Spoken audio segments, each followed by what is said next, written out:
Hey guys, and welcome back to War Thunder. It is Krebsy here in the BM-8-24, one of the new rocket vehicles that have been added into the game. And just before we actually get out onto actually speaking about this mutant of a tank, this weird thing, I wanted to quickly let you guys know that I'm running a competition for giving out 3 A13 codes. Yes, that is the low tier British vehicle that I am giving away. And I've got 3 of those codes to be given away, and your first opportunity is in this video right now. Somewhere in this video is going to be a smiley face, so I want the first person to tell me the timestamp at which you see that smiley face in this video. Leave that in the comment box below, and the first one to leave that comment will be awarded with an A13 code. But there's still 2 more chances, and those will be detailed in the description box below on how you can also get your hands on an A13 code. So get on that, guys, get on it. But anyway, this is the A13, the BM-8-24. One of the new rocket vehicles added in 1.53. And you know what? I think a lot of people, when they hear a vehicle has rockets, are quick to jump on the assumption that it must be overpowered. But honestly, it is the exact opposite with this vehicle. Sure, I mean, it can do damage, but it doesn't take a lot of damage. And you know what? Actually, Rocky Balboa explained it the best. But it ain't about how hard you hit. It's about how hard you can get hit and keep moving forward. How much you can take and keep moving forward. And that is very, very true. It's not always about how hard you can hit, but also about how hard you can get hit and keep on moving. So this tank is essentially a T-60, the T-60 chassis, without the turret and a rocket rack stuck on top of it. So the T-60 comes out at a battle rating of 1.0. This comes out at a battle rating 2.3. So you're already seeing higher tier enemies right there and then. But it's not necessarily seeing higher tier enemies that's the problem. I mean, even against lower tier enemies, they could still kill you because you have almost no armor. But the problem is how you make kills and get in position to make kills. A lot of times you have to expose yourself. The rocket rack that you're working with is not the rocket rack like on the Calliope. That rocket rack is well elevated above the turret.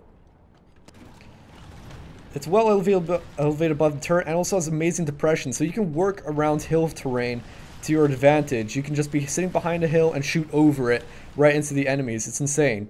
This vehicle doesn't have that elevation nor that depression on the gun either.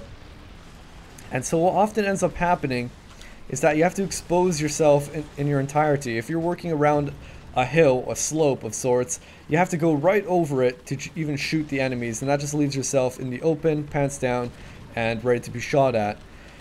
And so the survivability on this tank is really a major drawback of it. But overall, you know, the rockets can do a lot of damage. It really depends. It can also be a luck factor as well. Some enemies die in one shot. I've had enemies that die in like 10 rockets, and that is on the, you know, the complete opposite end of the scale. Now, where the heck are the enemies? I can see all of them. They're like around their base, but why? Or the spawn point even, but why are none of them pushing up? That's what I need. I need them to push up. Here we go.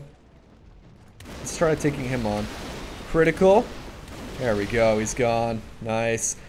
So, I mean, you can still hit enemies like over the rock or over the rubble there. But it's just difficult. It's just difficult indeed. But another thing to consider is, well, I don't know. I just don't really see how rocket tanks vehicles fit into the meta of War Thunder. I mean, historically, these vehicles were meant to be bombarding defensive positions. Not necessarily... Well, let's focus on this guy real quick. He's gone. Not necessarily doing what I'm doing right now in these close encounter situations. But honestly, it's like this bastard beside me! This absolute bastard just pushed me out of the way. Maybe it was deliberate, I don't know, but it just denied me getting that kill. So I guess that's another thing, a disadvantage. You're getting tossed about like a little monkey by your teammates. These bigger T-34s trying to trump me around the battlefield. But I just don't really see where the meta fits in. I mean, the rockets are so inaccurate at long ranges that it's near nigh impossible to hit an enemy at long range, and so the most viable option is to try and kill somebody close range. Can I kill this guy? Yeah, I think we can. It's not doing anything though. And that's what I mean. Sometimes it can take many, many shots to kill an enemy, so we severely damaged him, and we're just going to back off as we get reloaded. But sometimes it can take a lot of shots to kill an enemy. Oh, hello. So we've got one right here. Do we have a crater or something I can hide in? So it looks like he's focusing on somebody else right now. I'm probably going to die. I'm so dead. I am so freaking dead. I can't even describe it. Oh, but we still got the one last rocket off to finish off that guy. We can spawn out in another vehicle. I took out some backup vehicles because I knew something like this would happen. Just dying in this vehicle happens very, very quickly. So my hope is that they're going to try pushing up to cap A. That would be nice. So we can like prolong this match at least. I'm in first place, but it just does not normally happen. So, you know, historically these vehicles were meant to be used long range, and they're so inaccurate long range that in order to kill enemy vehicles, you have to get into, well, close range scenarios. And so the best maps for this vehicle are urban maps. And so it's just kind of like counterintuitive. It's just opposite, the exact opposite of what these vehicles were meant to do. That big firepower, but having no survivability. And so just using them in this manner on an urban scenario can be very, very strange and hard to work with in War Thunder. But it is what it is. You just gotta deal with it, I guess. So here we go. Looks like the enemies still aren't really pushing up for A. I'm just worried that the match is gonna be over before any of them even get on the point. And it looks like that might even be happening. I'm going to make my way towards there in anticipation that they will get on A. Because, I mean, they have pushed up. They have killed everyone on the left-hand flank to go there, but it's just a question of why they're not really going on that point. Looks like I can see them on the mini-map. Look at that. You can see them on the mini-map. They're taking their dandy old time to get there, aren't they? Alright, we're going to make a hole in this fence. Never mind. We have to go in between the concrete slabs. That's the thing. It's such a small vehicle, it's difficult to even make your way through the terrain and the obstructions and whatnot. So there we go, they're finally capping A. Somewhere on the opposite side of this building lies an enemy in wait, capping the VP. And I'm actually going to let him cap it before I engage him, because I want to... Okay.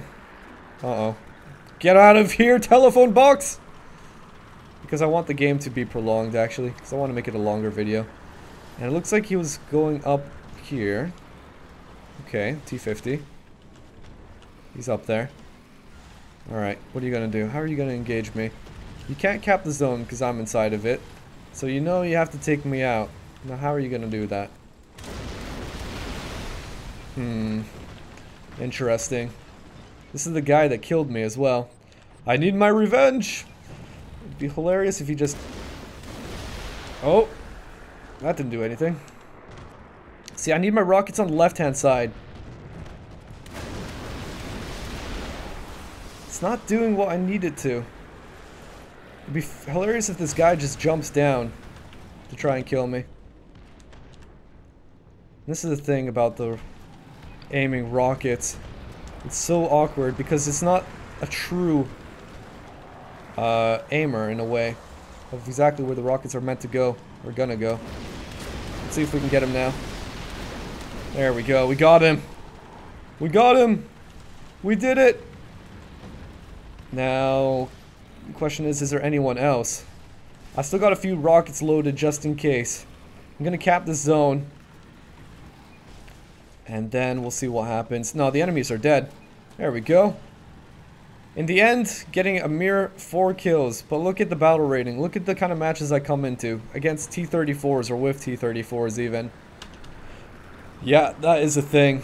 That is a thing with this vehicle. Sometimes you can get into better matchmaking when there's no T-34s. But yeah, it's a thing. So overall, I feel like premium vehicles should offer satisfying, unique experiences. And whilst this vehicle does offer up its moments of satisfying experiences, it's not always like that, and it's kind of lackluster. You often will end up dying in it, and in very quick manners. You go around a corner, an enemy will shoot into you, and you're just gone. So it's almost like you have to wait for the enemy to come to you. But also, landing those rockets is a particular difficulty. Even in close encounter situations, you saw there against the T-50, just not even knowing exactly which rocket is going to be fired next, or just even if it's going to land. So that's the rewards right there. That amount of lions, modification, blah, blah, blah. Second place, we did a number of amounts of capping. This guy came first place. He got a lot of kills, but whatever. You know, kind of at a disadvantage here. But there we go. That is it. So, hope you guys enjoyed this. Feel free to leave your comment in the comment box below what you think about this vehicle, but also what would you like to see in the next one, the next video.